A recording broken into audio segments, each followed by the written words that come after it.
ఏంటి ఇంట్లో పనులన్నీ పని మనిషిలాగా నేనే చేస్తున్నాను, నాకు నెల నెల జీతం కావాలి. అంతే కదా, నీకు ఎంత జీతం కావాలంటే అంత జీతం తీసుకో. నిజంగానా? నిజంగా. కాకపోతే ఒక షర్తు. ఏంటి? నాకు పని ఆవిడ నచ్చకపోతే మాత్రం మార్చేస్తాను. నాకే జీతం వద్దులేండి.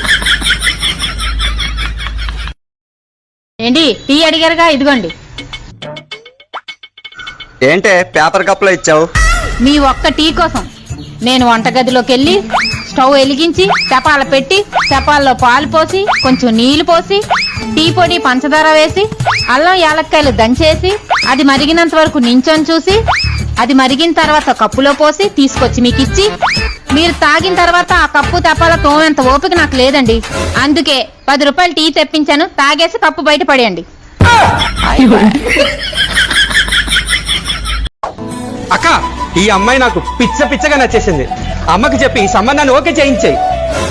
ఏం మాట్లాడుతున్నావురా? ఏ అమ్మాయి నచ్చింది నీకు? ఇదిగో అక్క, ఈ ఫోటోలో ఉందిగా ఈ అమ్మాయి అక్క. ఈ ఫోటోలో అమ్మాయా? ఒరే చెంగరోడా, అమ్మ చీర కొనుక్కుందిరా, ఆ చీరలో వచ్చిన ఫోటో ఇది.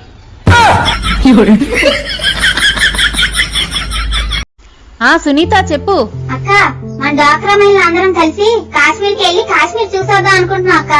బతికున్నప్పుడు ఆ స్వర్గాన్ని చూడాలి కదక్క. రా అక్క, ఆ స్వర్గాన్ని చూసొచ్చేద్దాం. ఇంతకీ ఆ స్వర్గాన్ని చూడడానికి మనిషికి ఎంత పడుతుందేంటి? జస్ట్ 50,000 అక్క.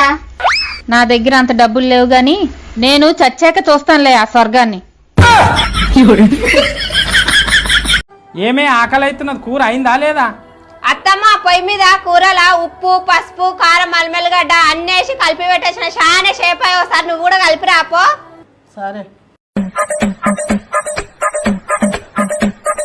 10 నిమిషాల తర్వాత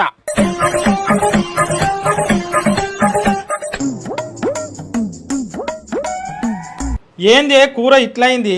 గిట్లని నా చేసుడు కూర మంచిగా కాలేదు. మంచిగా కాలేదా? నాకు తెలుసు మంచిగా కాదని, ఎందుకంటే మీ అమ్మవాయి కలిపి వచ్చింది కదా.